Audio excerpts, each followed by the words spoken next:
اس وقت ہوتا ہے جب آپ قرآن کی اہمیت سے واقف ہو جائیں، اور کوئی آدمی قرآن کی اہمیت سے اس وقت تک واقف نہیں ہو سکتا جب تک کہ وہ مذہب، دین، اخلاق، دنیا کیا ہے، کہاں سے آئی ہے، کہاں جائے گی، زندگی کیا ہے، اس کی حقیقت کیا ہے، ان سوالوں پر غور نہ کرے۔ ایک آدمی کہتا ہے کہ یہ میرے سوال ہی نہیں ہے، میری زندگی تو یہ ہے کہ بابر بعیش کوش کے عالم دوبارہ نہیں، تو اس کو قرآن سے کیا دلچسپی ہو سکتی ہے؟ لیکن اگر کوئی سنجیدہ آدمی ان سوالوں پر غور کرتا ہے، ان سوالوں کو ایڈریس کرتا ہے، ان کے بارے میں علم کی دنیا میں جو کچھ کہا گیا اس کو جاننے کی کوشش کرتا ہے،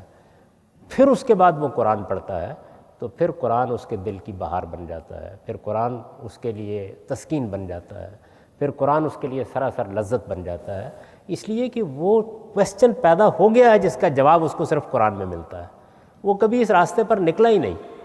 یعنی آپ اندازہ کیجئے نا کہ روز ایک آدمی گھر سے نکلتا ہے، سر اس نے نیچے کیا ہوا ہے، اطمینان سے جا کے دفتر میں بیٹھ جاتا ہے، تنخواہ ملتی ہے، گھر میں آ کے دے دیتا ہے، اس نے کبھی آنکھ اٹھا کے دیکھا ہی نہیں کہ راستہ کیا ہے، راستے میں پھول کھلے ہیں، درخت بہار دکھا رہے ہیں، خزاں آ گئی ہے، بہار آ گئی ہے، تو اس کو کیا قدر ہوگی اس راستے کی؟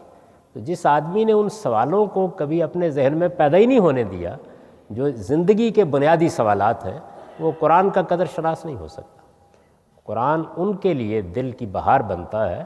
جو انسانی حیثیت سے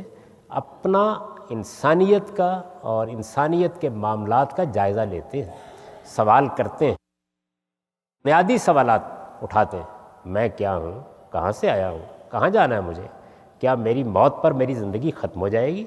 یہ بنیادی سوالات ہیں۔ جو آدمی ان سوالوں پر غور کرے گا وہ قرآن کی قدر پائے گا، اور پھر اس کے لیے قرآن ایک بے مثال چیز بن جاتا ہے۔